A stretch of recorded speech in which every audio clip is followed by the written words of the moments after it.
The Rap Roundtable. Episode 102 of New York's #1 podcast for hip-hop. Put the ones up. You know what I mean? It's the Rap Roundtable here. Your boy Jarv alongside Sincere Rap Snob. What up? Alongside Deanie the Balance. What's with you? No Mace tonight. Family emergency. Had to take care of business. So you got the three of us. Family you know first. what I mean? Essentially, the fourth man will be the chat for this episode. You know what I mean? Oh, Walt in the cut. Yeah, of course. You know? Always. Walt the voice. You know what I mean? The phantom. You know what I mean? I like where the space is going in hip hop. But I gotta vent a little bit before we get into the usual pleasantries. Oh. Sincere and I linked up the other day. We went to what I thought was gonna be a rap show. Oh shit. And it has nothing to do with the show itself or the person who made the shit happen for us. Shout out to you. Nothing to do with any of that. Shout out to you, homie. My concern is I thought lo-fi was dying.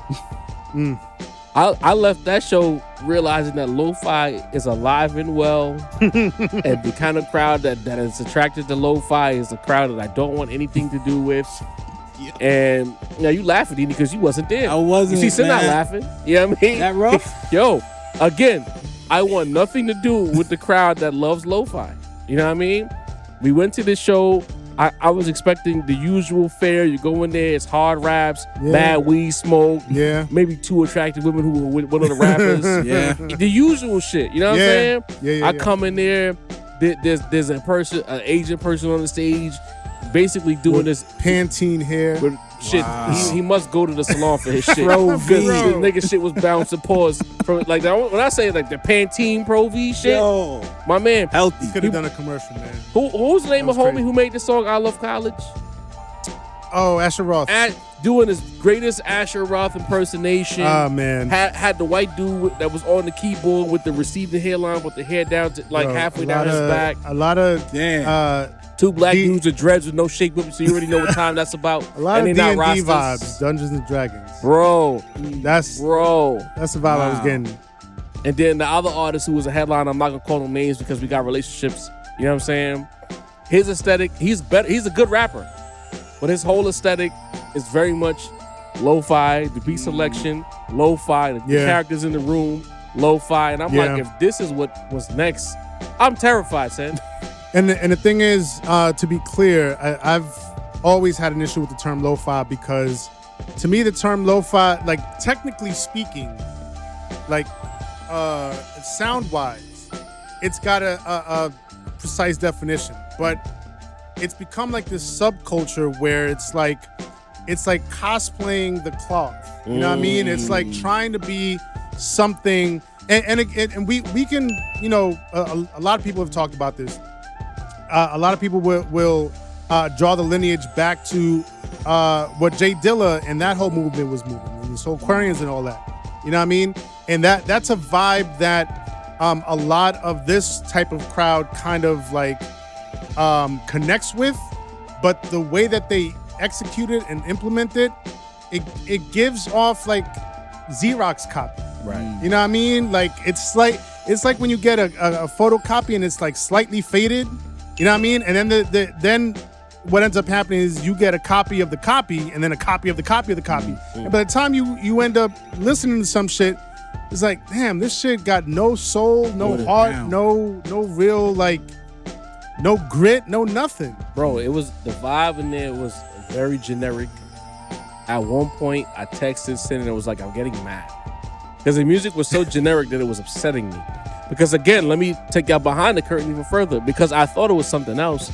I pre-gamed in the car driving, listening to nothing but hard raps. Like, you know what I mean? Getting in that mode. Like, it's about to be bars and weed. You know what I mean? Nigga thought he was going to Audio Knock or Come something. on. You know what I mean? And we see some people in there. Right. From the scene. From the you know scene. What I mean? From the real scene. You know what I mean? So I was in there, I'm like, I'm getting mad, bro. Like, what is this shit? Turn this off. Nobody touched the stage that was like turn this that type off, of time. Dini. Damn it, man. Nah, it was with the headliner. It wasn't that it was bad. Again, it was just like it wasn't Pushing engaging. an aesthetic more so than anything You know what I mean? else. It wasn't engaging enough. Like, it wasn't dynamic enough. Connecting. You know what I mean? It wasn't really connecting. And then, yeah, the aesthetic aspect of it. Homie pulls up on stage, and it just feels like he saw some old Source magazines. You know what I mean? Some old rap pages, and was like, yo, I'm gonna take this jacket with these overalls with the one strap hanging off, and I'm gonna take these boots and I'm gonna put them together, In the middle- and in the I'm middle gonna of emulate the era. You know what I mean? But when it really came down to it, it gave off cosplay vibes. Damn. In the middle of the one of the longest heat waves in New York City, he pulled that shit off in a room that wasn't probably air Bro, conditioned it was- at all. It was True story. Damn it. bro. No wins for the night. Just walking around the city. For There those was of you some wins. not for those of you. I mean, I know the entire country is dealing with like heat issues. But Yeah, like, it's crazy. it's been wild here Facts. in New York, bro. Like 100 degrees with the humidity is crazy. Power This outage man- warnings and shit. Yo, Bro. and this bro came up with the brown 3 extra large. Well, I don't know if it was a Mark Buchanan or Pelly. I don't know what it Back. was, but and then with the fucking scarf on his head. Man. And 97 And then, degrees. but then he had the overall with the strap off. I didn't know if he was Kid and Play or Dipset. Like, who are you trying to be, bro? Everybody. Who are you trying to be? You know what? Let's you know what I mean? If you're a Dragon Ball fan, you know what I mean? Imagine like if Cell was a rapper and he just took from everything. Sheesh. Fam, the Yo. only win for the night was the positive side of the lo-fi crowd is the women's love them some lo-fi. Ah. So whereas usually you go to the hard rap with the weed events and it's 2 attractive women and they're usually with the rappers, maybe 3. there were some decent selections in that crowd. So the only positive to our lo-fi rap event are the women. But you know, that's about it. If you haven't figured it out And by now, go ahead, Sid. And the thing is, like, I really have this strong feeling like this kid's just gonna grow out of that phase And make do pop something music. completely different. Once it takes Down off. the road. Yeah. Did you not see the white man with the receding hairline and he looked like he was a member of like Hanson or some shit? You know what I mean? No fun. I'm not making Yeah. anything I'm telling Nah. you. Everything I'm saying Nah, is from because God. I'm I'm not- not envisioning putting no it. It gas just on sound it, bro. crazy. Nigga said sell. Fam, how you rock a fucking a 2006 edition Pele leather in the summer, my nigga, with a scarf and a hat Evil and, times we in, man. overalls and a shirt under the overalls That's Wicked. and wicked. tips. And the song that rang off the most in the venue was some lo-fi shit. Was it good? It's alright. I mean, like, it's not for me. I wasn't the target audience. You know what I mean? But anyway, you can find the Rap Roundtable on Apple Podcasts, Spotify, YouTube, Instagram, Facebook, and of course Twitter. If you don't know, you haven't figured it out by now. We are tonight's entertainment. Let's get into some shit I really want to hear about. I just had to get that off real quick. Pause. Jermaine I Dupri. need my production credit, bro. Oh, you're right. So sincere. I'm trying to get into the pod action. What's going on? The beat you hear in the background is brought Yes, to you yes. by Sincere Beats. He makes beats. Holla at me. Of course. Thank you. Thanks. You know what I mean? You know, update that IG, nigga. Oh, I got you. Yeah, I gotta get yeah. on that. Sincere be holding them beats. I'm telling you right now, if you're a rapper and you're really good and you really want some fire, he has like a whole vault of beats. Talk to You me. just have to convince him to let you hear it. It's a whole vault. You know my life. Gotta been be nice. Yes. though. The last couple Gotta months. be yes, nice. yes, Yeah. but throwing you under the bus is always a pastime. Yes. What do you mean? Culture. I met you throwing you under the bus. But anyway, Jermaine Dupri, Yes. he's going on his daily walk. And he gets shit, nigga. He had his walk outfit on and all that. He had the hair dye and the mustache, everything. The old man. Don't you get know me what I mean? started on hair dye. JD. Yo, we always be on some synergy. The hair Don't get dye. me started on hair dye, man. Wait The till my Beijing. long, bro. Oh man. I didn't even know that you was Attack on on that. the Beijing, Yo, bro. I'm about to attack it, nigga. I feel like, honestly, you know what? We here. I'm gonna just get into it real quick. I find hair dye to be very offensive. I just want you to know, if you old and you got the salt and pepper, just wear it, my nigga. Wear that Because shit. niggas, they never wear the right color. They just go for black. Jet black. Fuck outta black. here. But he's doing his walk, and he's commenting on the Steph Curry taking issue with the Not Like Us record still being played. And the crux of his statement was that the issue that Steph Curry's having is that the current wave of hip hop doesn't impact the streets the same way. Like a song rocking for a couple of months back in our day wouldn't matter because that's what it was supposed to do. Right. You impact the streets. So he's saying the lack of artists coming through and impacting the streets in the right way leads to comments from guys like Steph Curry hoopers who are supposed to be feeding it and indulging in the shit having an issue with it. The first thing that I thought of when I heard him comment was, you're having this problem and it's your fault. You know what I mean? Not Jermaine Dupri. Jermaine Dupri came up in a different time. Yeah. He was, to me, he's more New York. He's from Atlanta, but he came up in the era where you had to make it in New York to get anywhere, right? Right. And then think about it. When he went on that run right after Puff and he dropped that album, he was up north. Hove, all of that Money in the Thing record did happen. It happened. And it was a very humongous record. The visual was humongous. He did do his joints with people in his town. The Big Papa remix, I remember that. Of course. Yeah. You know what I Jermaine mean? Dupri played the game where you had to, he rep for Atlanta, but he got the power brokers in New York behind him to do the necessary. But he's complaining now, and part of his complaints is because his area got the crown, and they chased the bag. Didn't we talk about this on New York Bias? Absolutely. Chase the bag as opposed to the impact and the musicality of it all. To say the rap snob. You hear JD's quotes. What do you have to say about this? It's a lot that goes into this. What you said is absolutely correct. You know what I mean? Accurate. But even more so than that is, internet culture. You know what I mean? Algorithm culture. What Steph Curry is feeling is, as Jermaine Dupri said, a song that has real impact beyond the algorithms, beyond the social media. You know what I mean? And what you're saying is true because, that era of the South that we've, talked extensively about, it celebrated more so the instant hit versus the long game. You know what I mean? The song or the material that would stand the test of time.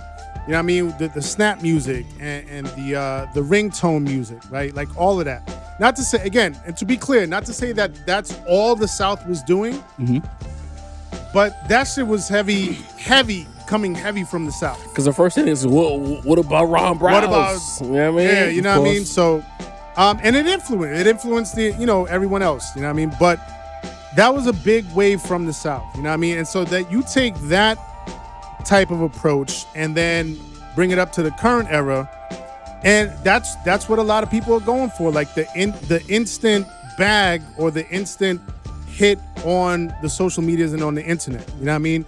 This is a song that's lasting a decent test of time. You know what I mean? And it hasn't been that long. Like it's not like it's been a whole year. We used to have songs that would ring off a year, 2 years. Yeah. You know what I mean? Like that shit used to happen. Album rollout used to but be now like because you're not just hearing it on the radio and in the clubs and at the parties, but you're hearing it on people's videos. You're seeing reactions on YouTube. You go on TikTok and you hear it. You go on Instagram and you hear it. You go on Twitter and you hear it. You see the video games. You see you know what I mean? So I get it. I get it.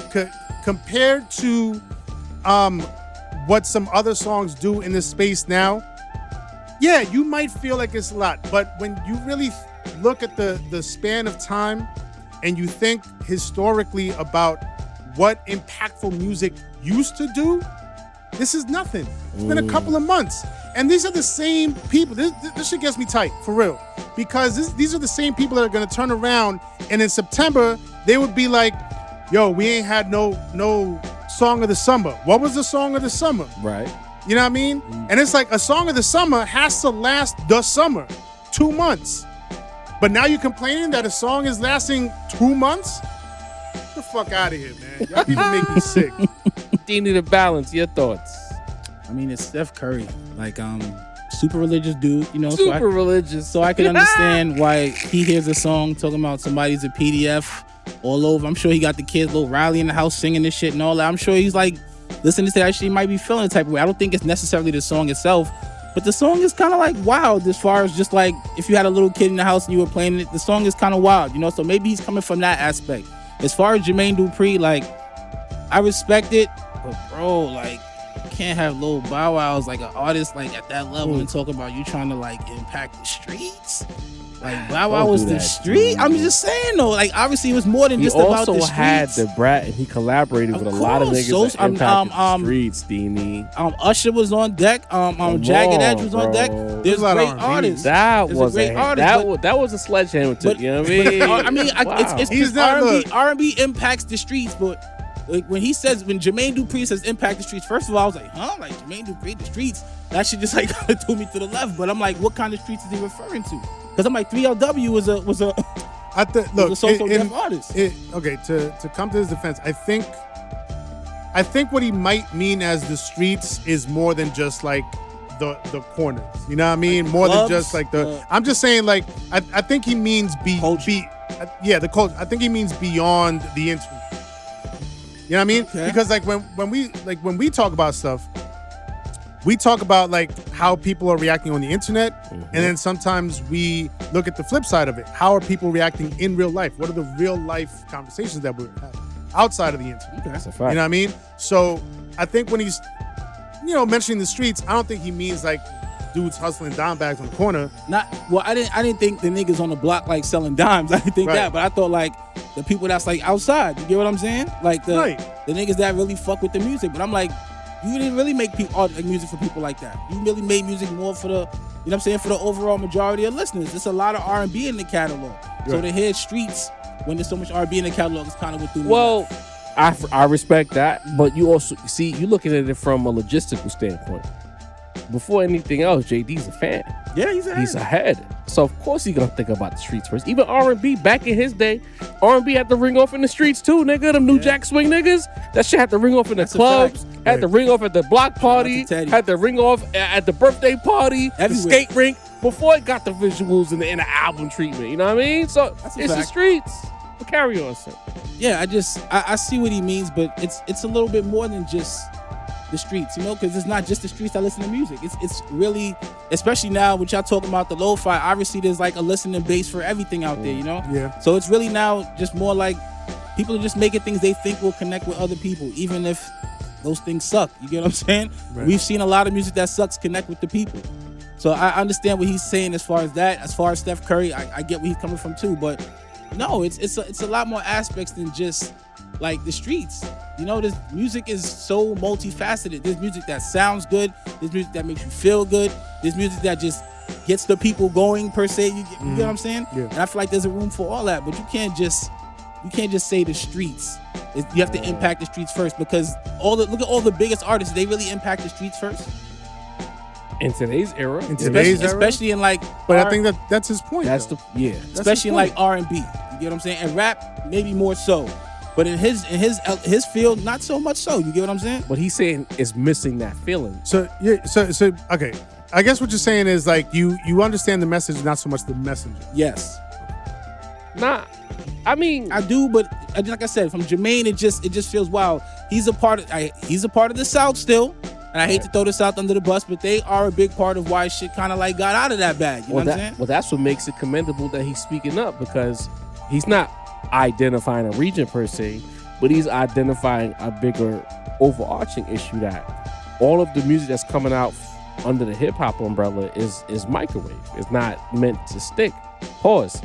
Whereas Kenny made a record that stuck, landed, and niggas are complaining about it because they've gotten so used to liking a song for 2-3 weeks and then moving on. Think about it. Like that. Is like that still ringing off like that? Not like that. Also, A DJ Not said like yeah. that. look, man. You know what I mean? Okay, I'm gonna just call a spade a spade. Let's talk Talk about about it. I think Steph Curry's a hater. it. I think he's a hater. That was my next question. See, we're on the same page. I now. think he's probably on Drake's side of things. You know what I mean? Because like Drake, this is literally what Drake. No West Side Zero, Connection. been zero doing to for years. 100. Being an Oakland player, no West Side Connection. I don't know. I mean, I think the light skin connection might be A little stronger than the West Side connection. I don't know. You know what I mean? Two light brights. I don't know. That's fine.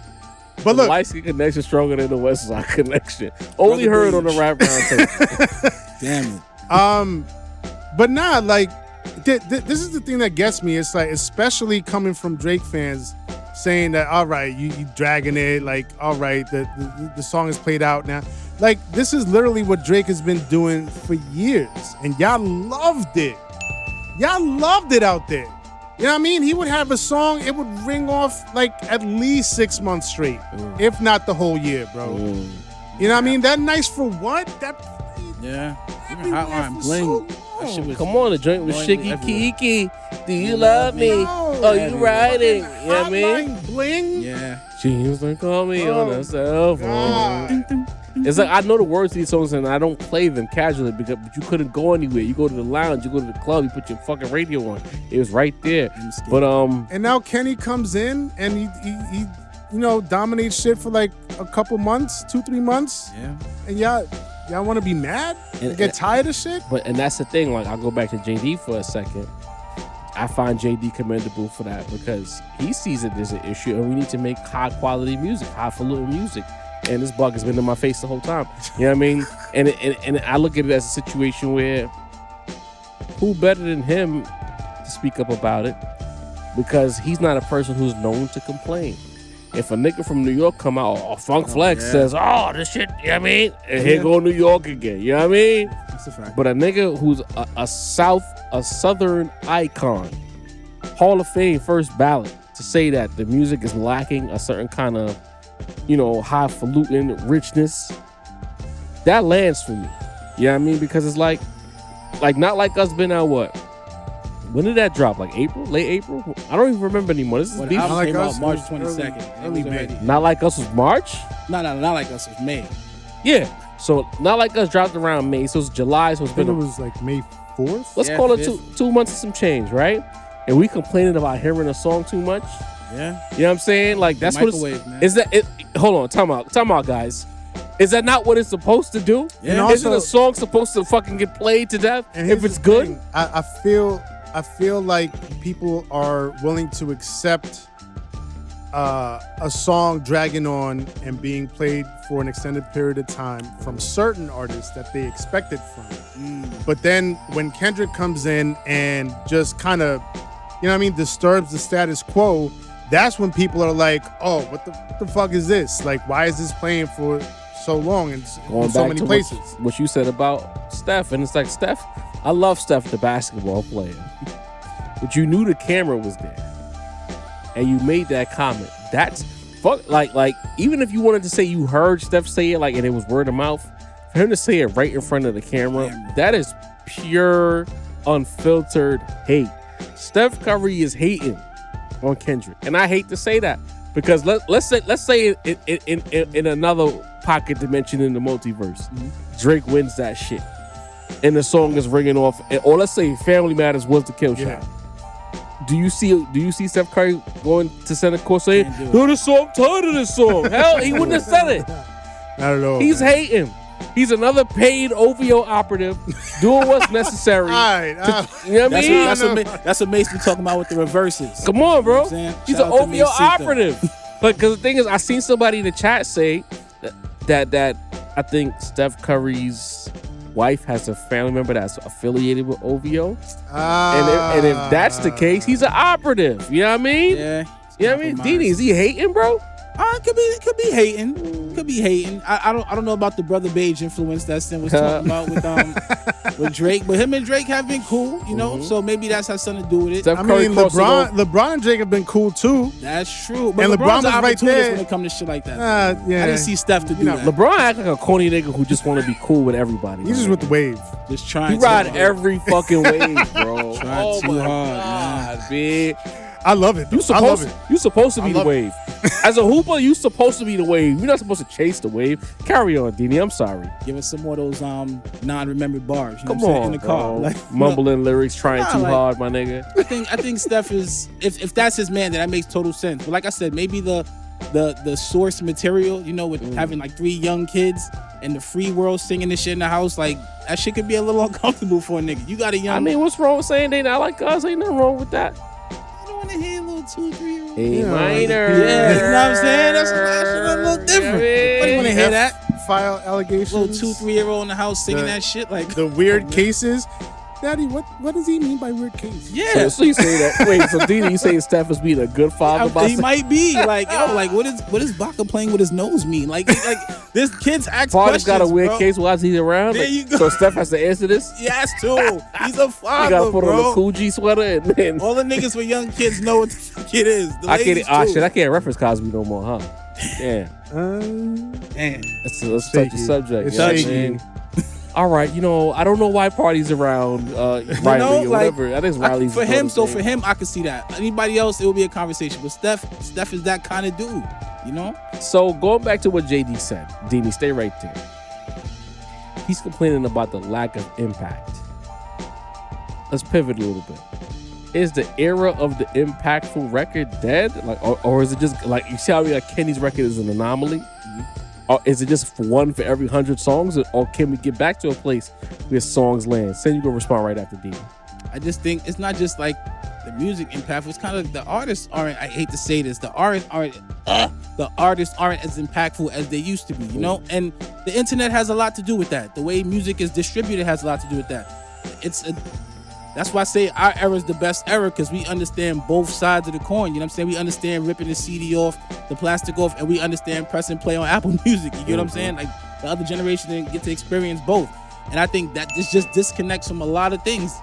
Nowadays, you don't have to buy the music. You don't have to spend your actual money on it the way you used to. Just going in to press play and Apple Tools, you don't get the same, I don't want to say the same enjoyment, but you don't have to look for it as much. You don't have to work as hard for the music. You don't have to go purchase it. It's just there for you. It's literally Uber Eats of music. You get what I'm saying? So you don't have the same connection. You may not have the same impact, because as good as your song was, somebody's going to make a song just like it in a couple of days. There's niggas trying to make it not like us. Too much rap? Or too much accessible I can't rap? say there's not too much, a lot of shit. It's just, is it good? You get what I'm saying? There's a new movie made every day. Is there too many movies? No, it's just too many movies that suck. As long as the quality is fire, like everything will work out, man. Sincere. I think certain people are content with staying within the status quo and staying within the matrix. You know what I mean? They're presented with a red and a blue pill, and they just prefer to take the red pill and stay in the matrix and stay within the status quo. Like the shit that they know, the shit that they've been programmed Blue pill keeps you in the to matrix, by the way. to love. Huh? Blue pill keeps you in the matrix. The blue. Okay. Yeah, keep going. So yeah, so like they'd rather, you know what I mean? They'd rather stay where they are. You know what I mean? This is, again, Drake has been the #1 star for numerous years. You know what I mean? At least a decade. You know what I mean? They're used to his sound. They're used to, you know what I mean, his formula. And here comes Kenny disturbing shit. You know what I mean? With a song that doesn't really adhere to any formula that I can, that I can tell of.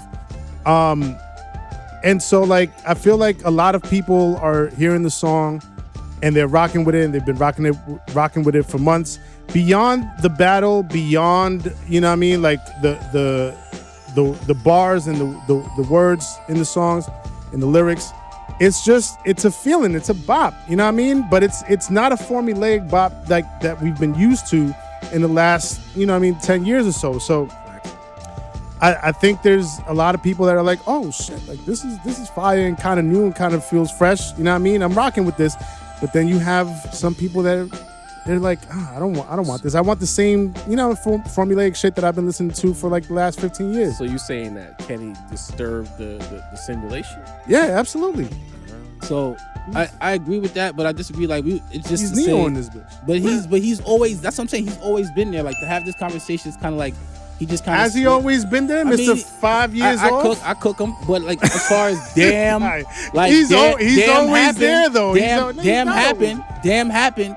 Is he always there, or Good does Kid, he Mad take City happened. extensive time off? I'm not Which the one biggest, is it? I'm not the Dini? biggest fan of the Triple Butterfly, but it happened. That's what I'm saying. Like he has hits. He has like major songs. So like, why is people surprised that he made a song that like took over the charts? That's what it just the way I understand the way you explain. I'm saying, why are people like shocked? Like this is they make it sound like he's like the same way they do Nas. Like Nas is just some nigga out of Queens who fucking sweeps, like works for Nitro or some shit. Like he's a legendary artist, bro. Like people act, it just don't make sense to me. Because a lot of people, To be honest, a lot of people will talk about Kendrick the way you talk about Kendrick. You know what? Let's tell the truth here. You know what I mean? Which is That too. But we've experienced this as podcasters. There's a lot of people out there who are very lazy listeners. They don't lock Talk in. about it. They don't lock in. They listen. They'll hear a 16-bar verse and they'll listen for a couple of trigger words, or not for one word. for podcasting. They'll listen for a couple of words and they'll find something to disagree with. They didn't hear the whole sentence, so they heard like one little piece of it and they'll disagree. Now realize we said a whole bunch of shit they do agree with. And that's what they run When it with. comes to rap, they're not listening to the bars at all. They listen to certain flows that Drake has been known to use. Vibes. The same usual kind of melodic flow or the slightly drill at Jace flow. And they're not listening to the music. They're not really locking in. They're lazy listeners. They're surface level listeners absolutely. with big opinions. They act like experts while listening to only the surface level. And you have these drones who are created by way of that.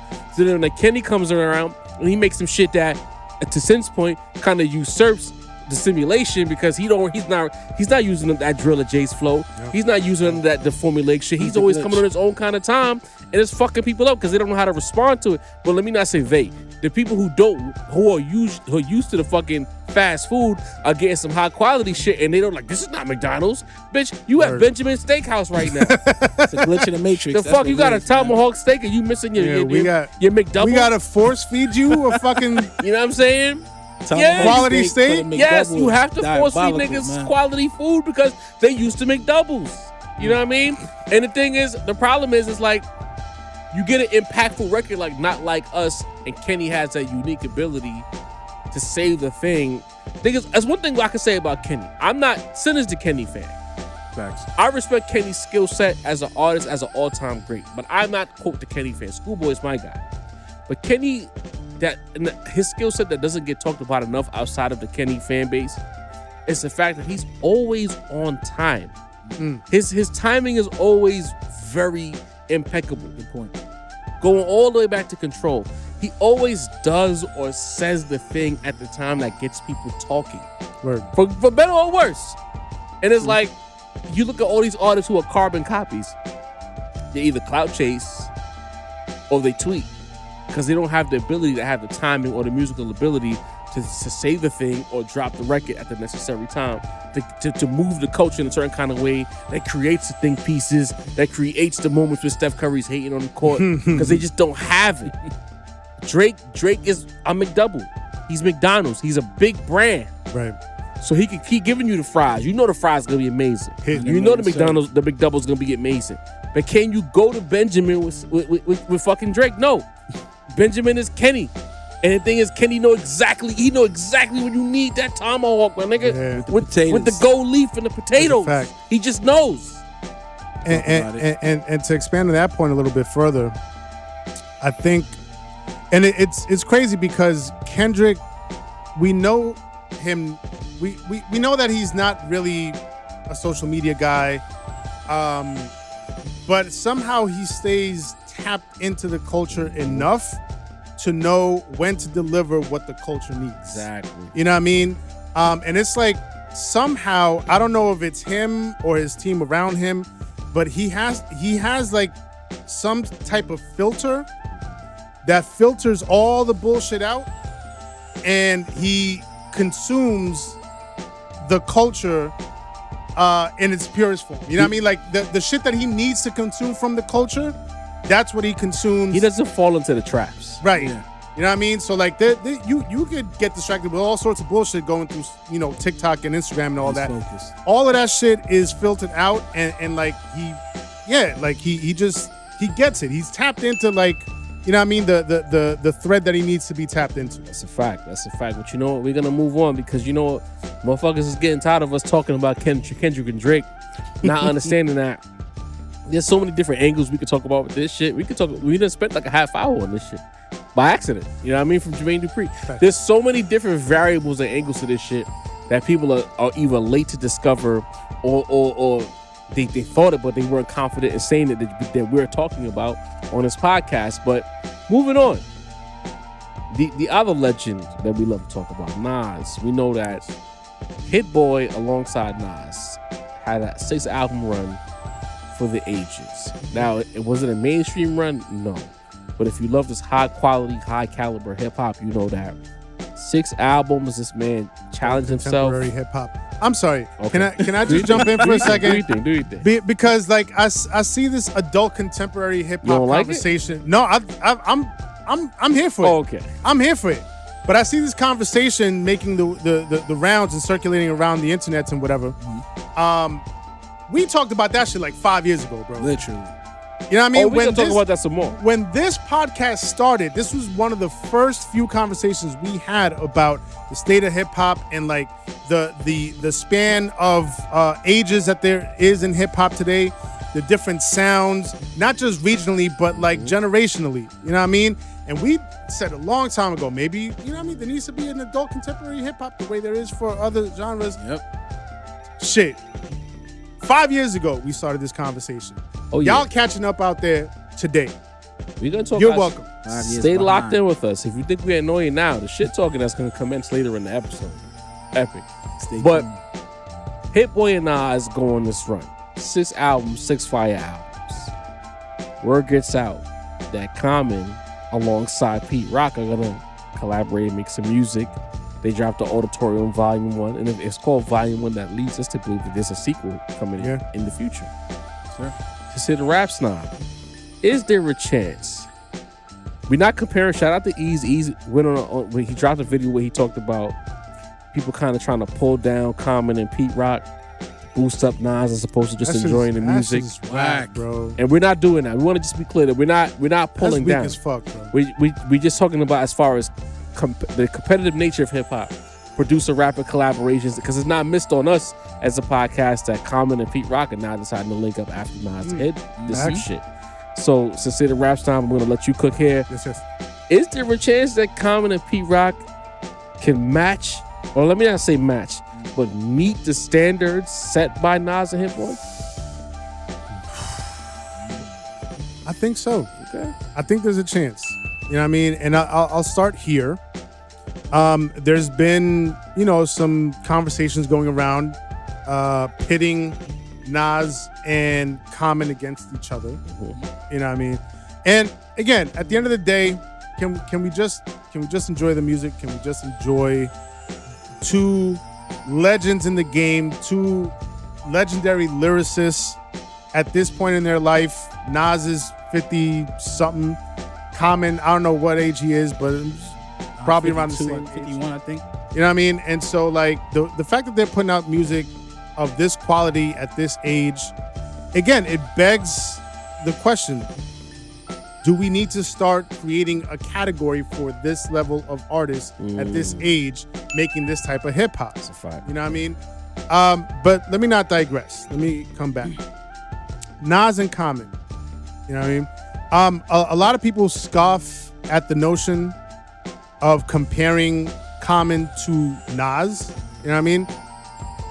I don't know. I think I might be sleeping on Common a little bit to scoff at the notion. And that, but by no means, Nas is my favorite, MC, rapper, artist of all time. So by no means am I saying Common is better than Nas or as good as Nas. But Common should be in the conversation when we talk about legendary lyricists, when we talk about discographies. You know what I mean? Common should absolutely be in the conversation. Now let's take it to Pete Rock. You know what I mean? The thing that Hitboy has above Pete Rock, I think, is the fact that he has so many different production styles and can hit so many different sounds. Whereas Pete Rock, as much as I love him, you know what I mean, and as much as he delivered on this album with Common, his production might seem a little one note, maybe to some. You know what I mean? Again, I love it, but he's not giving you a like a 4016 building. You know what I mean? Or he's not giving you a 30 Summers, right? Levels. You know what I mean? So he's not giving you different soundscapes or different more modern sounds. Let's put it that way. Common's, Pete Rock's not giving you more modern sounds. So do I feel like Common and Pete Rock can match the output of Nas and Hitboy? 6 albums is a lot to, to try to reach. Do they need 6? Within 3 years, you know what I mean? Also asking a lot. Do they need 6? Not necessarily. Maybe they could give us 3 volumes. You know what I mean? A trilogy. That would be dope. But the question is, how fresh can Common and Pete Rock keep their sound? You know what I mean? In terms of like giving you the variety, in terms of giving you different vibes, in terms of giving you, you know what I mean? Can they give us a spicy? I don't know. You know what I mean?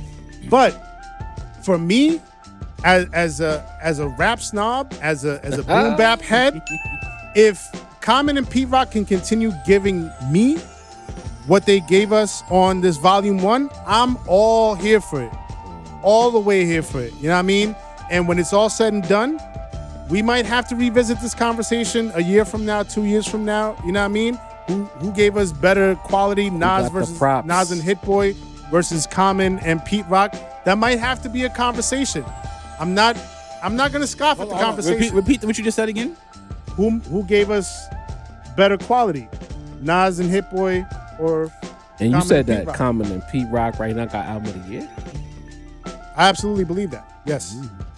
Yes. And I say that because, you know what I mean? Like, a lot of people will jump out the window like day one. They'll hear something and be like, oh, this is the album of the year. You know what I mean? And then next week, they'll hear another album, be like, oh, this is the album of the year. Give the music some time. I've given the music some time, you know what I mean? And in the time that I've given it, when I wake up in the morning, I step out of my house, I'm like, what am I going to listen to on my commute this morning? More often than not, it's been that Common and P Rock album. There's so many songs on that album that make me come back to it. You know what I mean? There's Dreamin', there's Fortunate, there's Sunshine. You know what I mean? There's a lot of joints on that album. And every day it switches, like which song I want to hear first. So right now, Common and P Rock, salute to y'all, man. Y'all delivered a beautiful project. And right now it's got my album of the year. Keeping the balance, do you believe that Common and P Rock have what's necessary to match the quality and elite level that Nas and Hitboy have set as a standard? Quality and elite level, possible. But Sin called it. Just the ability to have that fresh energy in the room, that young revitalizing spirit, giving you the gems of the modern day today. You dropping off gems from the old days. You know, that mesh, that beautiful mesh wolves the cloth. You know what I'm saying? For the cloth certified ones. It's something beautiful. Like, this gonna sound crazy, but this is more like two classic heads, kind of like doing classic shit. You get what I'm saying? Like, it's not gonna be Only as because you said fresh. it sounded crazy. It did in my head, pause. It just won't be as fresh as what those guys are doing. You get what I'm saying? The music still could be great. The music still could be quality. I thought it was a good album. Is it my album of the year? No, but it's quality music. Music that you want to play back again. Shout out to Common, shout out to Pete for showing up. But I just feel like what Hitboy and Nas has captured, that shit is unprecedented. We didn't see that shit happening. They probably didn't see that shit happening when they first linked together and said, yo, let's do something together. Right. Like, immaculate shit came out of that. That was lightning in the bottle that we probably won't see again from a rapper who's 50 and a producer. You get what I'm saying? Right. This was like some timeless shit we experienced. And I hope more. We always talk about Nas' classic shit, but I always tell like the newer niggas, like, go back and listen to that 6P. You know what I'm saying? Like, There's gems in them hills. You feel me? So I can't say they can't, because like I said, quality from Common and quality from Pete Rock is like immense. But I mean, the songs I've got from Hitboy and Nas, the albums, man, the first 4 to me are like absolutes. Like, you can have any questions you want about the last 2, still good projects, but the first 4 to me are undebatables. I went back to that KD1, man, and here's the thing. I know this is kind of your favorite. When KD2 and KD3 hit, like at the time when KD2 and KD3 hit, in my head I thought back on KD1, and I was like, oh, I don't know if it's as good as KD2 and KD3, but that KD1, man, that shit knocked, bro. You know, KD3 is the one that surprised me the most. I feel like, whoa, Nas has these elements. Heavy. I didn't know Nas had them kind of elements. Hard 85.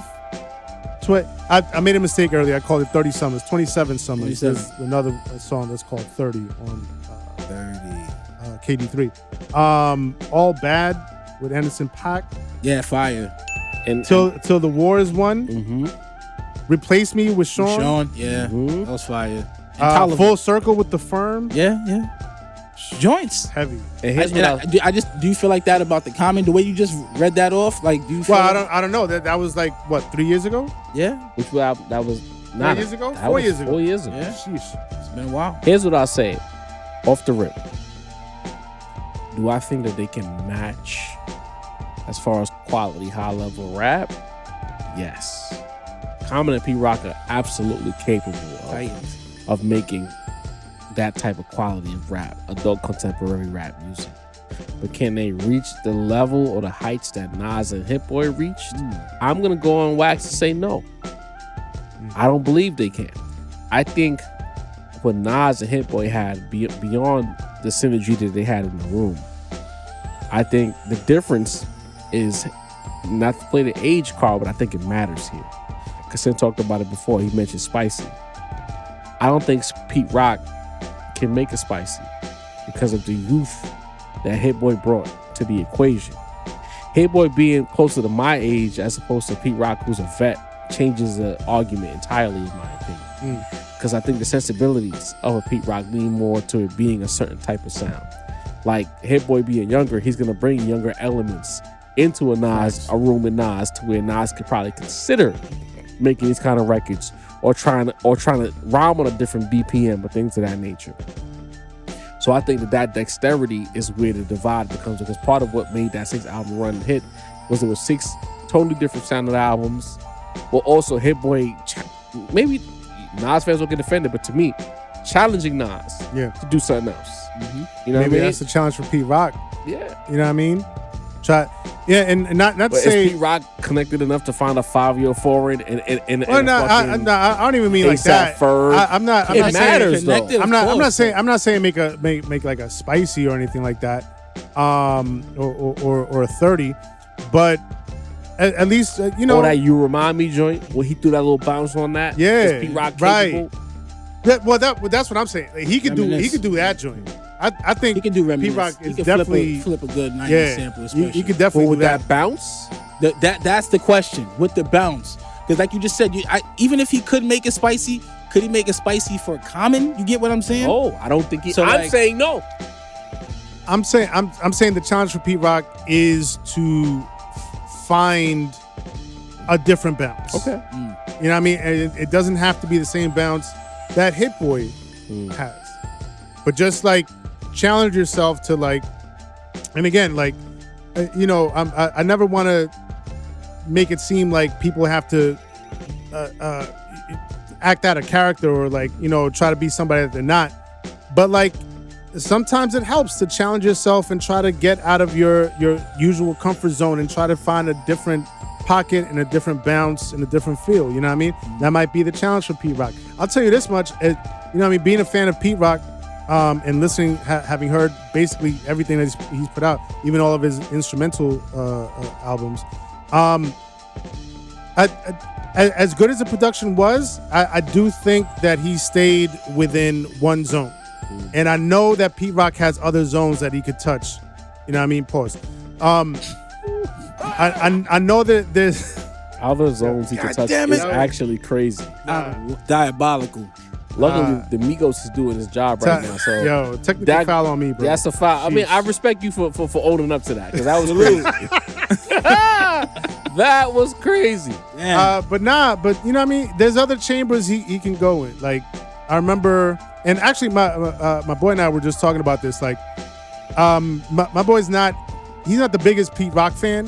You know what I mean? Like early on, but he loved the Soul Survivor album. You know what I mean? Because he changed up the sound a little bit for that album. You know what I mean? So that's what I'm saying. Like, Pete Rock could definitely, you know, venture into other chambers, and maybe, you know what I mean, give Common, you know, some different bounces and some different feels that he can rock over. Come on, Sam. Come on, Sam. Again, yeah, I was just What looking like, Come on. What happened? hey, A couple of bounces and some feels. he could get it, he can rock with. Yo. Just Different Damn it. bounces. We was talking about bounces. It was bounces the same thing. You said feels. feels That was crazy. he could rock with. Just all as a continual sentence. It was just out of line. Jesus Christ, man. Yo, what's going on, Sid? Reals. bro. That's crazy, bro. Carry on, but yeah. No. That was my point. I feel like that youth will be the great divide. I look forward to seeing what Common and P-Rock have in store, don't get me wrong. But I think as far as can they get to that height, I just think that caveat of Hitboy being just young enough to where he could try some shit and probably get Nas to box unorthodox, box left, you know what I mean? Be a left-handed boxer for a second. Out of the comfort zone. And that's what it was. When I talked about Common's album, I felt like there wasn't enough dexterity within that project. It was fire. I mean, maybe Pete Rock, MVP of the project, Common, nice as fuck. But I felt like there wasn't that zag that was necessary to make the album really feel like, oh, this is something else. I felt like it was too much of the same shit. Couple of zags would not have hurt. Right. And that's what I'm looking for. It was for. more of what they do. Right. Yeah. But maybe they have a bigger picture. And I don't mind being wrong here. Maybe they're playing this for Volume 2 to be a whole Zag album. But if Volume 2 is basically Volume 1 continued, I'm gonna have a problem. I'm gonna tell you right now.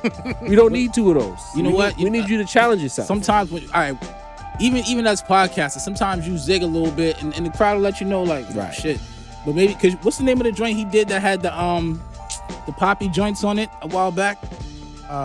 Universal Mic Control? Maybe that was his zig, and everybody said zig your ass back to me. Yeah, and then we sure did. And then Zig from then, your ass back. and then from then, he ain't really step off that path. He been the comment he usually was. He went right back to that. Said niggas not jacking me. Not bro. jacking. I'm going right back to the formula. Tough crowd. Yeah. I mean, maybe so. But since it's a rap slam, I need you to do me a favor. What up?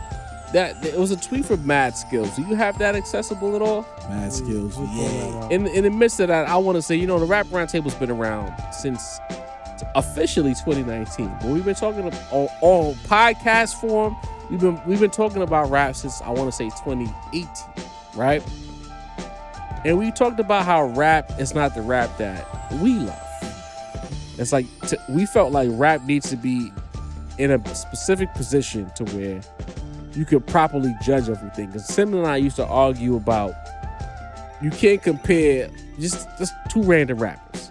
You can't compare what Lil Uzi Vert is doing to like what a fucking Nas is doing, as an example. Yeah. You know what I mean? Rap needs to have specific genres or maybe even subgenres to fully break down this shit. Sim, you got that tweet ready? Yeah. Let's talk about it. So Mad Skills put out on Twitter, he said, so y'all think hip-hop should be split into subgenres, huh?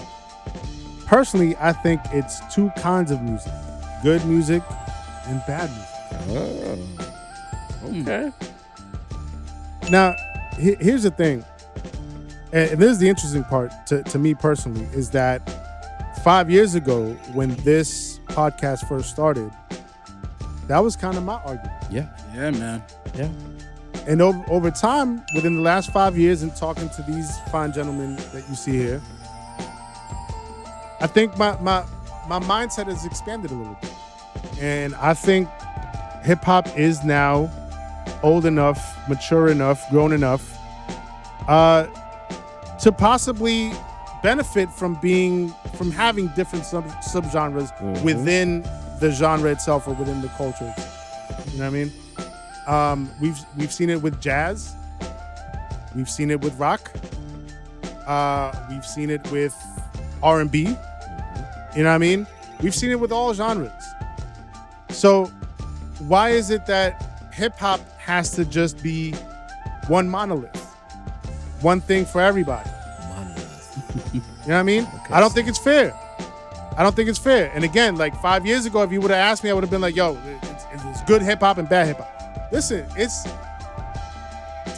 we're 51 years in. You know what I mean? What I think is good hip hop is not what my son is gonna think is good hip hop. Straight like that. That's just what it's gonna be. And I want to say, like, I'm talking about shit because you know what? We suffer from being a smaller platform. But a lot of the things that you see these bigger platforms talk about, we talk a lot of our year one roundtable shit, year zero roundtable shit. If y'all just try for a second to go back and do the knowledge, I hate saying that. Do your Googles. Do your Googles. Now, let's be clear. Production-wise, it might have been a little rough It was a little rough. at the time. You know what I mean? Come a long way. We didn't have Walt. You know what I mean? Sound was a little rough. Camera was a little rough. You know what I mean? Visual was a little rough. Yeah, man. But the points were there. Everything. Structure-wise The might have bars been a were little there. off. Even the shit JD was talking about that we covered on the first segment. We talked about all of this Years in ago. year one. And whatever we didn't talk about on air, it was in our OG group chat with Lang, bro. Like these niggas are so late. They're so behind as far as where rap is going. We've been there. We've been the podcast that you needed to listen to before you knew we existed for a very long time. It needs to be said. Because I nigga like Mask was tweeting this shit out. I was like, bro, where the fuck you been? We've been saying that. We're so far been ahead. saying so that. far ahead of our time. We're about to start another life. Facts. Because when we was trying to convince About to Sin pass to you like twice. Future back in 2019, those are some of the arguments that we made. Like, you can't compare Future to Nas because they're not aiming for the same heights, as an example. You know what I'm saying? So it's like, yeah, bro, rap needs subgenres. Rap is old enough at 51, and part of me, hip hop is old enough at 51 to be in a situation where you can't just umbrella everything. It needs to be who's the best drill rapper. Right. Who's the best melodic rapper? best trap Who's the rapper. best trap rapper? Mumble Who's the rapper. best lyricist? Who's the best this? Who's the best that? Because it's too big now for you to just say one guy is number one over everybody. Like the Drake formula where when niggas tried to force Drake and say he was the best one, that's dead. It's not 2003 anymore. You can't force one nigga to say he the number one guy when there's a nigga out here making mad bread, doing shows and shit. Like them Griselda niggas is making more money than some niggas who got deals. Facts. Like major deals. They were making more bread than niggas on major labels because they were the hottest underground nigga. Who the best underground nigga? You know what I'm saying? Like, rap needs to have its own. What is the word again? Man, I hate when this happens to me. Rap needs to have its own ecosystem now. It can't just be rapper. You need to put the genre in front of the rapper. Trap rapper, Right. underground Emo rapper, emo rapper, Emo rapper. lyrical rapper, adult contemporary rap, Backpacker. etc. Yeah. I feel like that's what we are. Didi, talk to me, bro. How do you feel? Should we now start recreating the rap infrastructure in year 51? I mean, I feel like we already have, though, in a ways. Like you just said, y'all named a lot of the sub joints. Yeah. Shout out to my niggas out there in London. You know, I have my little nickname for that kind of rap. Like, we know, like we always had Shout everything. out Central C. You know what I'm saying? Salute to him. We always had little subdivisions of everything. You had your R&B singers, you had your neo soul. You know what I'm saying? Even in athletes, you don't just talk about the best player. You might talk about the best shooter, the best ball handler, the best finish under the rim. You get what I'm saying? It always broke down into little subcategories. Ball handler It's- and finish under the rim. That's crazy. I was thinking about Kyrie Irving, but damn it, God, y'all just cooked me. Shit. Technical foul. So. Super technical foul. Pause. But yeah, like it's always been a bunch of different divisions, and as it should be, because I feel like with every change in those type of raps, there's a dynamic of that basic rap that's being taken out, and a lot of people who are, all right, I give you. So if you got an iPhone 13, you know what I'm saying? The iPhone 14 got something. You've done something to that phone now that the 13 don't have. So now these people are like, we're 13s, you're 14s. You get what I'm saying? Because you have something like, in our 90s, we didn't really mumble rap. You know what I'm saying? Even the closest thing we might have got to that is Bone Thugs, and them niggas was really rapping. Right. You know, Foosh niggas really rapping. So it's, I get Shit, it. Hove and fucking Jazz. You know what I'm saying? Like, everybody kind of had that flow, like Twister. So it always goes in them cycles, man. Like, there's so many divisions, and I'm so glad it's like that. You put chicken and mac and cheese, now it's chicken mac. You know what I'm saying? It's not anything else. Like, once you make those changes, you alter it. And if you alter it, there's going to be a division of people that's like, since you made those alters, I kind of like, our 90s niggas don't want to be involved in emo rap. They don't want to be. Absolutely not. You know what I'm saying? So y'all niggas take your emo rap. Y'all good with y'all. You know what I'm saying? Y'all be right there, and we got what we got. And I think that's cool. Yeah. I think that's really cool. I'm with it, honestly. But like, Here's the thing. I know there's gonna be pushback because hip hop traditionally has always been youth culture, youth counterculture. You know what I mean? But again, it's you got Common and Nas putting out albums like this. You got Hove. You know what I mean? Rakim is about to put out another project. Like, there has to be a space for these guys. You know what I mean? That's not pitting them against, you know what I mean, these little drill niggas. And we're the only genre of music that does apologies, that. We're the please. only genre. Nobody does that. We don't look at like the old niggas singing and be like, you can't sing with the Chris Browns. And I'm saying you do your shows, Uncle Charlie. Uncle Charlie still doing shows. Yeah. Chris Brown doing shows. Like we Right. shouldn't be canceling out the younger niggas because the you know what I'm saying, the older niggas, they got to do their thing. But Sid made a point that I thought stood out to me. Cool. Rap was counterculture. But to me, in 2024, counterculture is culture. Right. Rap is the common denominator. You know what I'm saying? And it created so many different genres or lifestyles to where like everything is counter. Like to me, the counter to the counterculture is a Nas and a Common making adult contemporary rap because now it's a situation where these guys have to make some shit that stands out in a different type of way because there's so much of the other counterculture Right. that has been, what is the word, Sid? Homogenized. Yeah. You know what I mean? So much to where you need a palate cleanse like Nas and Common to show you that it could be something else because they're too old to be counterculture. They're vets. They got life experience. Show you it could be this. And then they could be the example for a couple of guys in their late 20s or early 30s to be like, oh, if these niggas in their 50s could do this, I could do that right now. Or you can listen to a Sky Zoo who's been kind of on that kind of trajectory as well. You know what I mean? And they good role models, good examples to follow in the course. You know what I'm saying? Right. So it's like you kind of need to create a whole new umbrella because to me, it's almost borderline lazy to file everyone under the same standard. Now, again, I know the old heads, the old hip hop heads are going to be like, fuck that. We started this. This is what it is. These are the rules. But it's like, you can't keep operating by the same rules 51 years in. You have to adapt to the times. And hip hop always went against the rules. So it's kind of like, you know what I'm saying? Like taking the... We need to accept the fact that our culture is humongous now. And we need to start filing everyone in their proper place. Indeed. Yeah. I mean, I feel like a lot of people, including myself at a certain point, like we're so attached to a time period where we could gatekeep our culture away from the rest of the world. It's too late for that. The cat's been out of the bag. I had to get out of that. You know, I had to get out of that. It's hard. You know what I'm It's saying? hard. It's hard. It's hard to give up hip that hop notion, culture but- is the popular culture now. And with that comes a situation where you need to start gatekeeping in a new kind of way. Again, to use Little Uzi Vert, if Uzi's making this kind of music, I just want to rap. Why would we hold Uzi to the same standards as far as like the what is it, the rubric? Yeah. Why are we having him on the same rubric as a Kendrick if he's not chasing that rubric? Different type You of... get what I'm saying? Everyone deserves to be graded based on what they're chasing. And that's what creates the subgenres. Yeah. If Kenny's trying to make highfalutin rap, classic, timeless shit, then why am I grading him on the Uzi curve when he should be graded on a curve that's, is this gonna stand the test of time? Is this gonna be the shit that we talk about? Is he putting his region on in the same way? Uzi's making shit for youth culture. Is he making high level youth culture shit? Because you can make some bullshit. You could be 6'9" in that space. You could be 6'9". It's good music. I can't say that it's not good music. For lack of a better word, you know what I mean? It's not Nas. Shouts to Deanie here. Call it vibey rap. There you go. There you go. Good vibe. The guys making the vibey shit. Who's the best at making the vibey shit? Gunna right now. Gunna.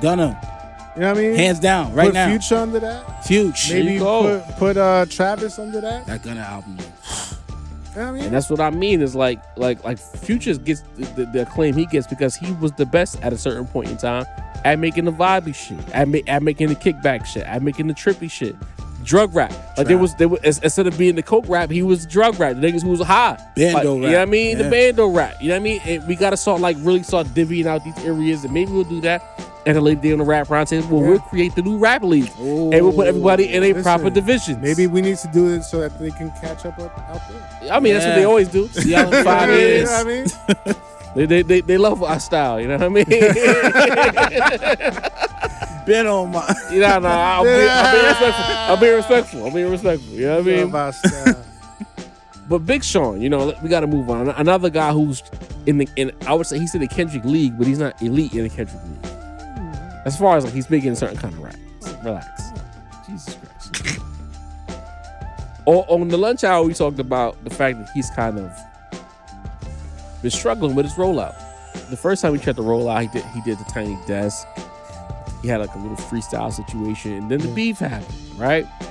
And then like he had to wait for a while. Yeah, it was over. Freestyle in the living room. And then he puts out a situation where he's talking allegedly to Kanye. People misconstrue it, think he's talking to Kendrick. Yeah. Then the slander happens. Then DJ Head comes outside and he's saying, no, it's not this, that, whatever the case.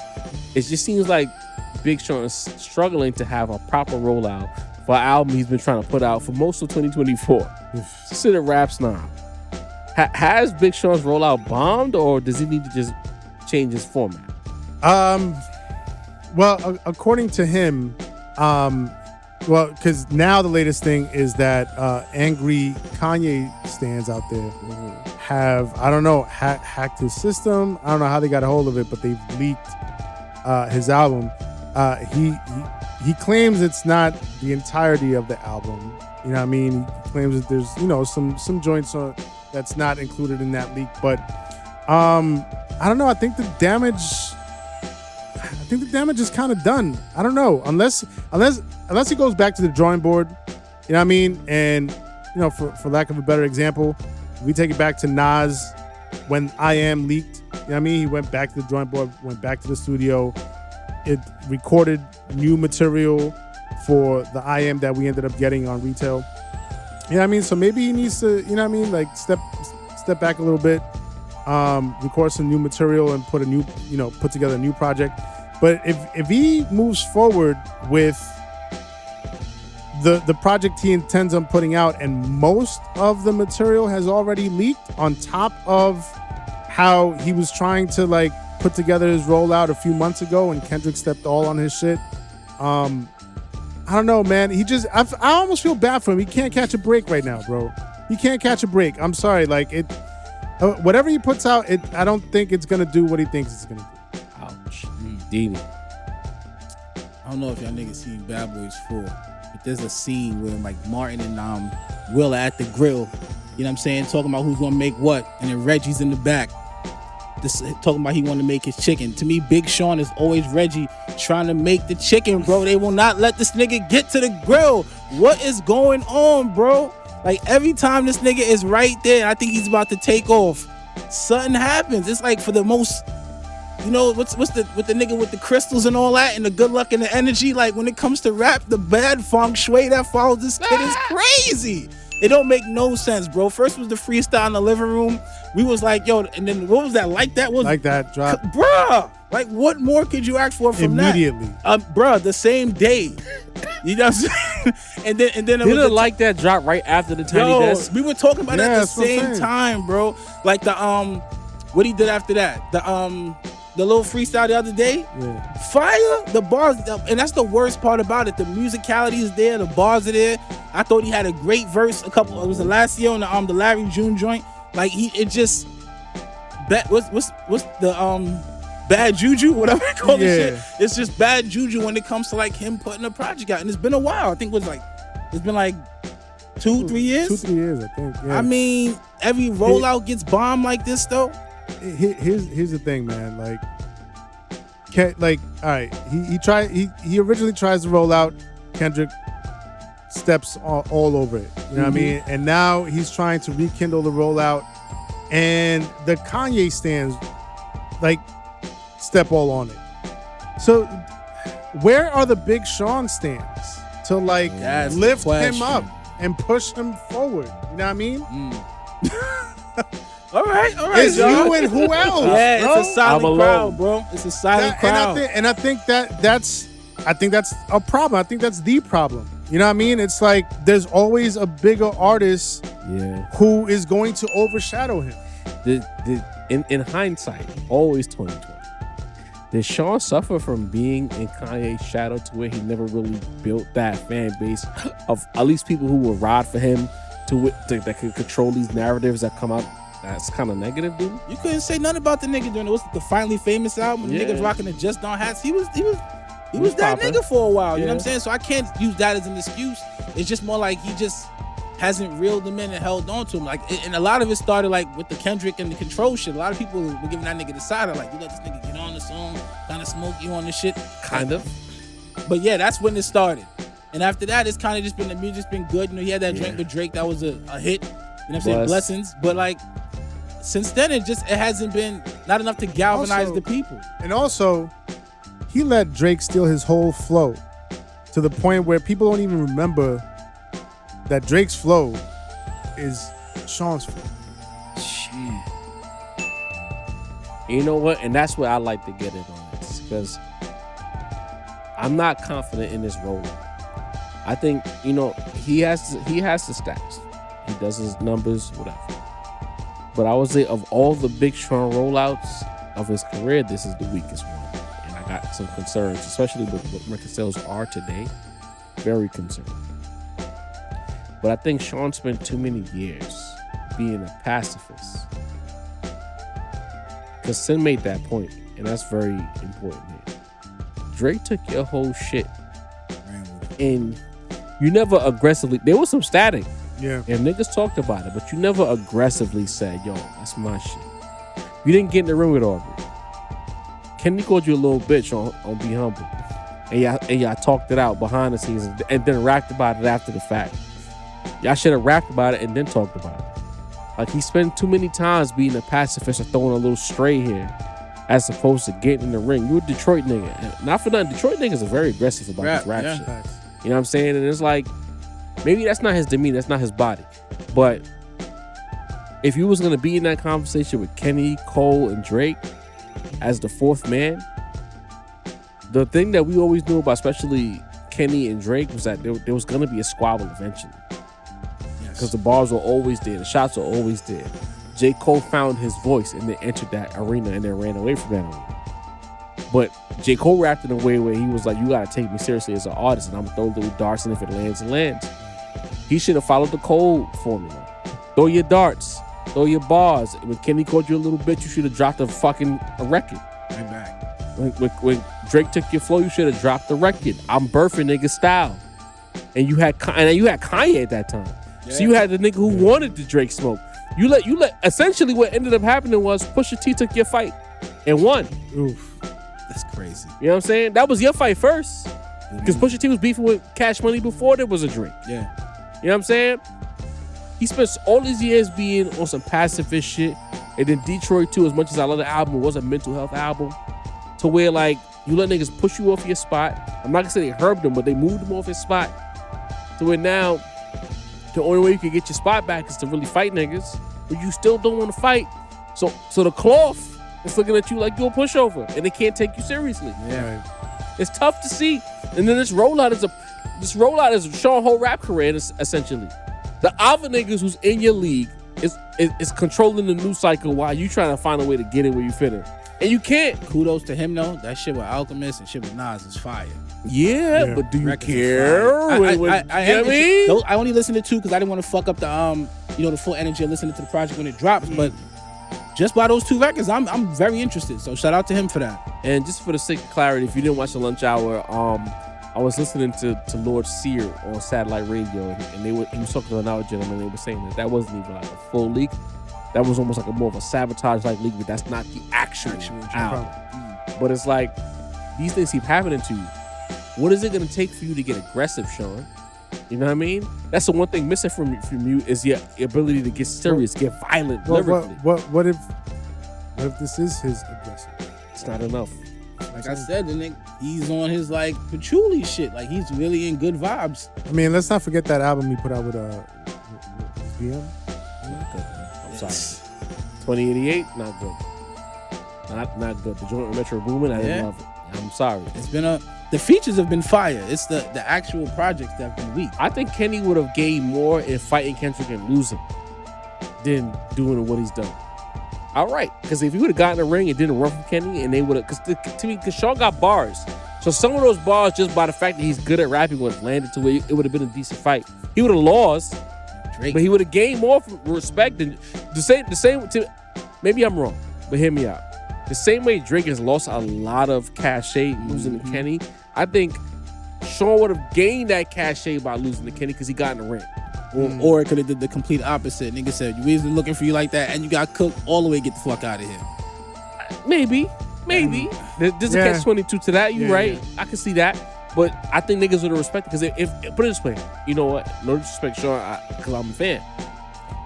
I think when niggas think you buns, and then you actually fight, whether you win or lose, you get that respect. Get the respect. And I think that's what's missing. He never got in the ring. And he need that respect. The nigga, the cloth, wants a reason to respect Sean, and he's giving him reasons not to. And we said the same thing about Kenny, and we see what the fuck happened with that. So maybe Sean just needs his moment. Drake lost the perception war before the bars.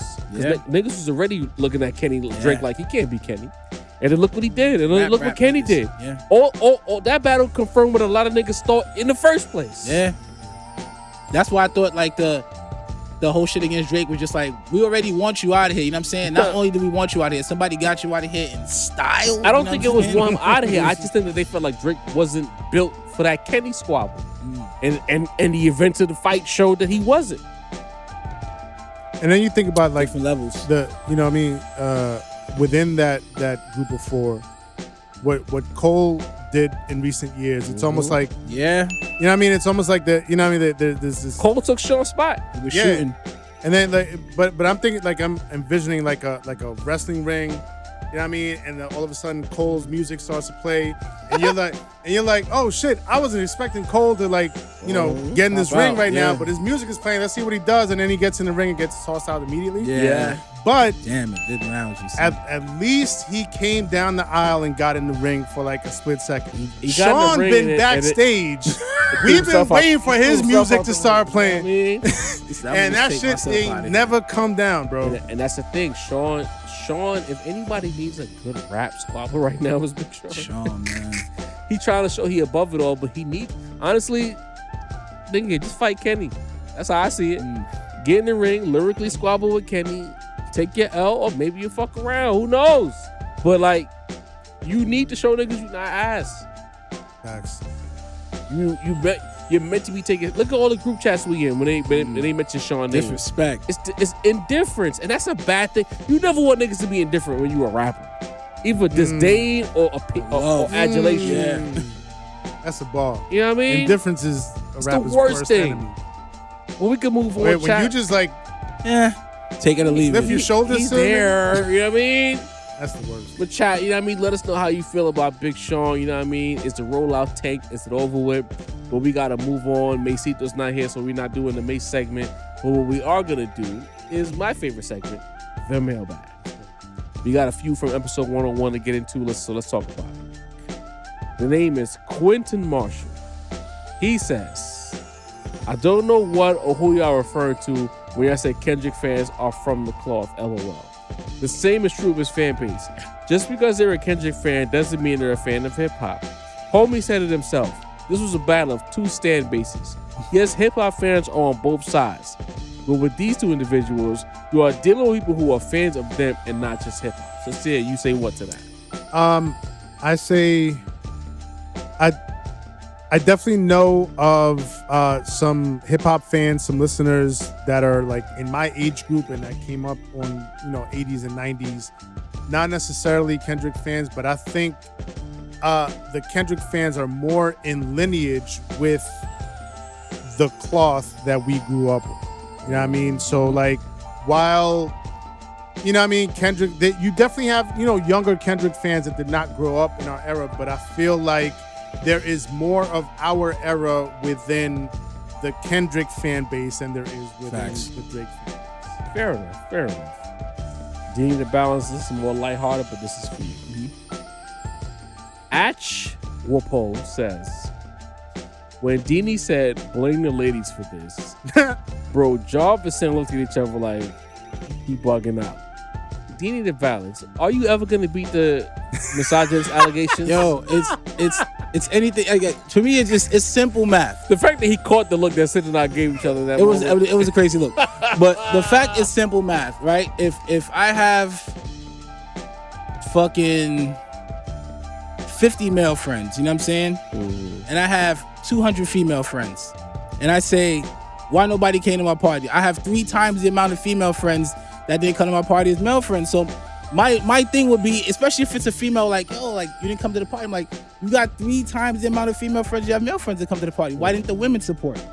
If half the women went, you know what I'm saying? Not beating the allegations. I'm just saying. That's all I was saying. If it was dudes we don't really ask them to come out and support our shit the way we kind of like they ask us to support. You know what I'm saying? The bros can miss events. We understand. That's what I'm saying. That's all I meant by that statement. Take it easy on me, pimp. Fair enough. Stay right there, Deanie. Fresh Pay says Deanie back with the OV Ho writing. He been balanced like a teeter-totter. You say what to Fresh Prince? I hate you. I don't even know who you are, but I just hate you for saying that about he me. put it in caps. The teeter-tottering. Nah, like I think this was a battle for the hearts and minds of the culture. You know what I'm saying? And the winner won. You know, I thought it was gonna go a different way. That dude didn't play the game I thought he was gonna play, and he got his ass kicked. You know, it's just the way the game goes, man. You make bets. All right, next one we have Allergic to Bull 88. This is a lady. I like that name. To see the raps now, I'm going to give this one to you. She says, there was violence against Drake's camp. People keep forgetting his bodyguard was shot a few days after the release of Not Like Us. TDE put out a statement saying they do not condone violence and the shooting was not done on their behalf. So Kendrick team already showed their integrity.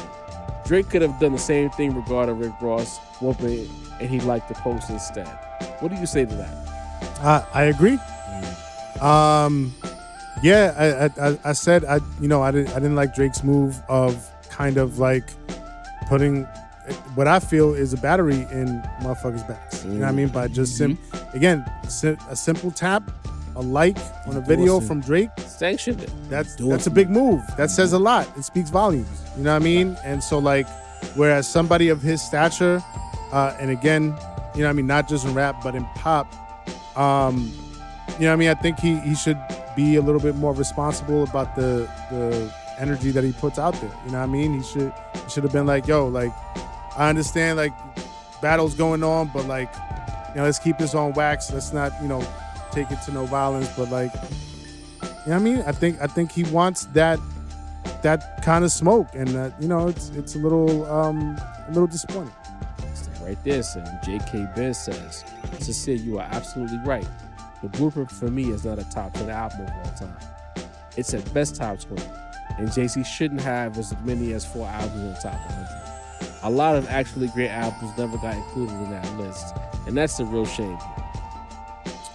I'm absolutely right by saying that the Blueprint It's not a top 10. not a top 10. Did I say that?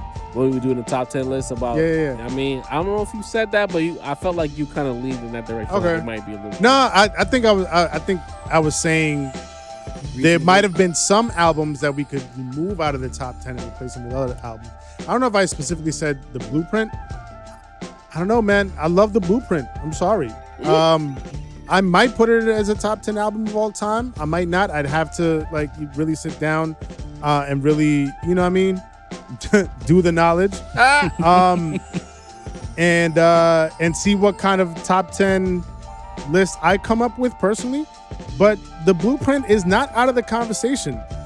Blueprint is an incredible album, bro. If I go and press play on that shit right now from start, I'm finishing it. There you go. That's a fact. To this day. I'll take this one as Benevolent Code Who says, peace, y'all, but stop with the whole mixed race shit. If your complexion ain't minute, bold, dark, then sorry to say, you, my friend, are mixed too. And that goes to everyone on the planet. And besides, it ain't about what you see, it's about what you feel. But that's another lesson. Peace to all. So, you know, he went into the whole diaspora wars thing, and that's not what the Rap Roundtable is about. But if we're talking about Drake being mixed and having a white mother and philosophically who he is as a person, we kind of have to talk about it. We can't, well, as he says, stop with the whole mixed race shit. We can't, because it's not just about race. It's about who you are at your core. If you're mixed race and you were raised in a household, I don't know if Drake's dad was around. Well, let's say hypothetically he was raised in a household with a white mom. She wasn't like black. She grew up white. Her parents are white. She grew up white. So therefore, if she's a single mom raising a mixed boy, her ideologies is the person comes from a white upbringing. So we have to mention the mixed race shit if he was raised by his moms, because a lot of his worldview is shaped by how your parents prepare you for the world. That's just the reality. We all grew up in a household where our upbringing prepared us for the world based on certain things that were implemented in our head. Like as an example, if I'm a black man, when I was coming up in my formative years, teenage, early 20s, my mom used to hate that I was outside late because she was afraid that some shit might happen because I'm black. You know what I'm saying? that's part of my ideologies as a person because that's what she experienced. Shit happens. Right. A white person doesn't have that experience. So some of their worldview is going to be implemented onto their kids. So it's part of their programming as men or women. We're not trying to like push Drake off or like say he's not this or he's not black. We're not even pulling his race from him. We're saying that his ideologies and his worldview and some of the shit that he's done on camera speaks to the fact that his worldview is not the same as your quote typical black person. Yeah, man. That's the thing.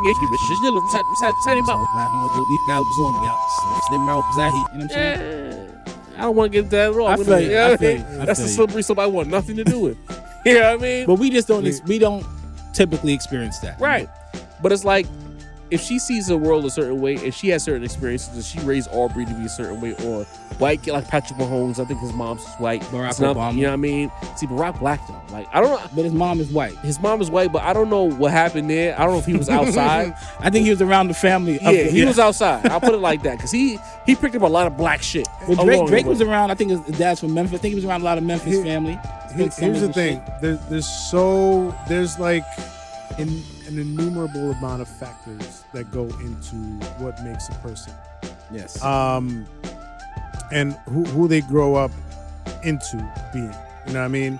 I feel like a lot of people go into these conversations and they point towards the same, like, you know, maybe like 5 to 10 factors when there's like 100 factors, 200 factors, 1,000 factors that go into it. And there's so many other factors that like it's too nuanced to really break down and really be able to like, you know, pick at a particular factor when there's like thousands of factors that make up who a person is. You know what I mean? But that being said, like when you end up seeing who a person becomes, like you can kind of tell like what factors played a major role in who they ended up becoming. You know what I mean? So I think that's the thing with this conversation is like when you see who they end up becoming, you can see what parts of their upbringing really played like the most major role. And you know what? I'll simplify it like this, so I can understand what we're saying without misconstruing it. Say that you have a kid, right? Especially in this day and age, maybe not so much in the 80s, but in this era, like I'm representative of that. But saying that hypothetically, you get a parent that's of Latin descent or Caribbean black descent, like a Trinidadian, Jamaican, Guyanese, whatever. And the other parent is American, right? Mm-hmm. Two completely different ideologies. And who that child is raised by will represent their ideologies. If that kid is raised in a home by the parent who's Latin or quote Caribbean, West Indian, whatever, that kid's ideologies, or they're gonna identify as being Latin or West Indian. That's just what it is. Because that's what the food they ate, some of the way they talk, some of their worldview comes from their parents who are of a specific descent.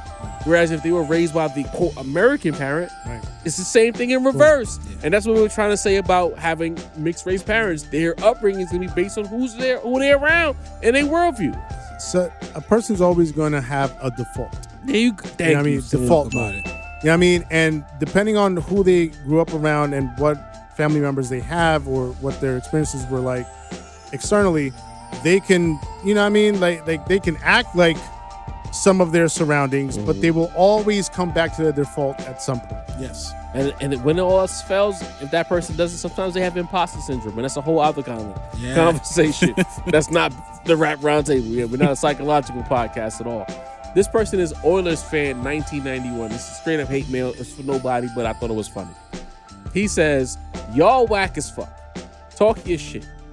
M is the only reason Detroit is even on the map. The rest of your so-called underground artists are trash. Exception is Babytron.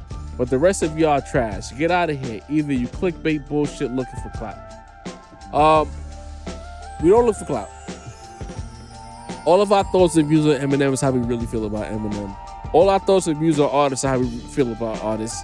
If you disagree, and it's what I talked about before we got on the air. Sometimes as music fans or rap fans, we just disagree. There's no ulterior motive. If you don't fuck with it, we don't fuck with it. If we fuck with it, we fuck with it. Like, This right here, the hate mail, it's funny. Thanks. You know what I mean? It ain't gonna change what we say about your favorite. Shouts to Royce. Salute. Shouts to Jay Dilla. Shouts to Black Milk. You probably never listen to them niggas. Shouts to Big Sean. Talk about it. You know what I mean? And on a positive note, Shouts to Danny Brown. Danny Breezy. 42 Doug. You know what I mean? Huh? 42. It's a lot out of Detroit. Oh, yeah. Boldy. Boldy. Shouts to Boldy. There you go. Do the knowledge. Oilers fan. Starks the King, on a positive note, says, yo, y'all smoked this episode. Major props to y'all. Starks the King, thank you very much. We always try to, and for going forward, I'm trying to end the roundtable on positive notes. Some people like the show, they love us. You know, we know we're divisive, we know we're polarizing, and that's just what it's gonna be here. We're in New York City. Weather has been very uncomfortable. It's been very humid. We went to a spot in Lower Manhattan with lo-fi music and bad air conditioning. And then we fucked up and drank tequila. It was all fucked up. You know what I mean? Yeah. Sincere went to the pizza spot, and I looked at the pizza visual. I'm like, this is not good pizza. I don't know. It wasn't good pizza. You know what I mean? It just it did what it needed to do. You know what I mean? It wasn't the Nona Rosa. The Nona Rosa, finest pizza in Brooklyn. Talk about maybe it. all of New York. True story. You know what I mean? Ordering a pizza. You want something? I was like, nah. And I walked. I walked away. I was outside because it doesn't have doors, so I was on the outside of the spot. I was at the show a little bit earlier than you, so I had a few, extra drinks in me. Yeah, you needed that bad pizza. Yeah. But we in Manhattan. It's a good vibe. The weather's finally nice again. But we got some vagrants violating. They need to be very disrespectful, and we need them too. Get off my lawn. Get off, Sincere. This particular vagrant wasn't always a vagrant. At one point, he was, one of the most welcome people on my lawn. Oh man. But he's become a vagrant at this point, and I have to, and it hurts me that I have to kick him off my lawn. But Busta Rhymes, man, I don't know what you're doing, man. No, Sin. No! I don't know what's going on with you, brother. Like, and it wasn't that long ago that Jarv and I got into it over. We did. Over this person. You know what I mean? Like, you know what I mean? He said you had, what was it? Like, he was gimmicky. You know what I mean? And I was like, gimmick argument. Yeah, and I was like, yo, chill out on my boy Busta. Like, that's the homie. He's different. He's on a different wavelength. Eclectic. You know what I mean? He marches to a different drummer. He's always been different. You know what I mean? Oh, I thought I was waiting for the rest. Me too. I paused it. I was waiting for the rest of it. Oh man, but Busta, this hurts me so much, man. Like you're in a slump, man. You're I don't know. Yo, I don't know what's been going on with you, man. Because first of all, you dropped this album, Blockbuster. Mm-hmm. Named yourself after, you know what I mean, a business that went bankrupt, which is crazy. You know what I mean? I get the wordplay, but the album was terrible. You know what I mean? It should have been an Omen. Blockbuster, long been out of business. That album should never have been in business. You know what I mean? That was a terrible album, bro. Then pictures start popping up of you, like, I don't know, you putting shoe polish in your hair, something. I don't know what's going on. But the jet black paint in your hair, that shit looks crazy, man. Then you're having these fucking off and on weight fluctuations. You know what I mean? Having Ozempic rebounds. You having more fluctuations than Oprah out here. Yo. Crazy. And now the latest thing, I feel such secondhand embarrassment at these pictures of these outfits that you putting on out there, man. First you had that black and white outfit looking like a broke bag of Oreos, man. What's that? Not even Oreos, man. Maybe Hydrox, like the dollar store Oreos, man. Bro. Not the Hydreezy, bro. Yo, they're literally the same thing as Oreos, by the way. Now you can taste the difference. And then you got the shiny patent leather red joint on recently, looking like a big ass Twizzler. Like, I don't know if you're dressing up like snacks because you can't eat them because you're trying to lose weight. I don't know if the Ozempic, Sid. you know what I mean, is keeping you from eating your favorite snacks and now you got to dress like them. I don't know what's going on, man, but I need you to get back to business and, you know what I mean, get back to the old Buster. You know what I mean? Just grow old gracefully. You know what I mean? We got brothers out here aging gracefully. We got Hov, we got Nas. You know what I mean? We got Common. You know what I mean? We got Meth. We got Ice Cube. You know what I mean? We have countless others. You know what I mean? Out here aging gracefully. We don't need you out here trying to like wild out, acting like you know what I mean? Your younger self when you know what I mean? You're the age that you are. Just be yourself. Don't stop with the hair dye. Stop with the wild out outfit. And I know you came up with the wild outfits, you know what I mean? But at least at the time, it felt organic. Now it just looks forced and crazy. Bro, this iteration of Busta Rhymes needs to get the fuck off my lawn. You know what I mean? A couple years ago, you came out with an album. It was a good album. I liked it. The joint with Kendrick on it. You know what I mean? But this Blockbuster trying to be, you know what I mean? Trying to sound like you young again. You got the hair dye trying to look like you young again, trying to come out with the wild outfits again. Nah, man, just go back to what you was doing before. You know what I mean? This particular iteration of Busta Rhymes, I'm not feeling it, man. I feel bad. Like this is one of my favorite artists growing up. I feel bad, man. Get off my lawn. Hey. And you know what? I'll just add on. I didn't know this is where we were going, but because I'm a bit of a maniac, I've done like the little zoom in on Busta's hair, and it's like, it's bad, man. It's bad. You're not even like. Does your barber not care? Cause like you're not even trying to. Cause you could tell like he's using the shit like the spray. Yeah, it's not even like laid. And it's not laid. It's like it's not even by his hairline, gang. It's like the hairline is like the old shit, like the slightly gray. And then like once you get closer, like a little further back beyond it, that's where the spray starts. Like everybody know raw shit is like that, but shit is just always immaculate. But how you rocking a light Caesar with hair dye?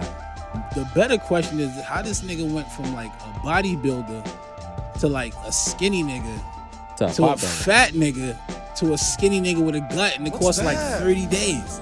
That shit was crazy to me. Allegedly Ozempic. It's called Ozempic Rebounds. You know what I mean? Jeez. It's got like there's a name to it.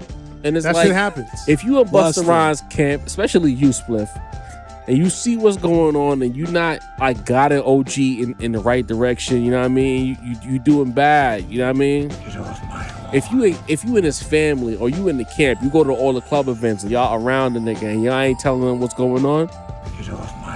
If you think just because he's Jamaican he can just do this, because I was told like, you know Jamaicans, nah, this is not okay. Don't do that. It's not okay. You know what I mean? Especially if you're not Jamaican, you can't say that. You know what I mean? So especially you, Busta Rhymes, if I gotta ask this again, you're not doing right. What's that, brother? You gotta go. This is episode 102 of the Rap Roundtable. We hope you enjoyed. Run the comments up, run the likes up. Roundtablemerch.com. Get you one of these. Do the absolute necessary to keep this brand afloat. 350 likes. If you're still in the chat right now and you haven't hit the like button yet, it's right in front of you. Tap that shit. It's free as fuck. You know what I mean? We appreciate y'all. We'll keep podding. We'll keep elevating.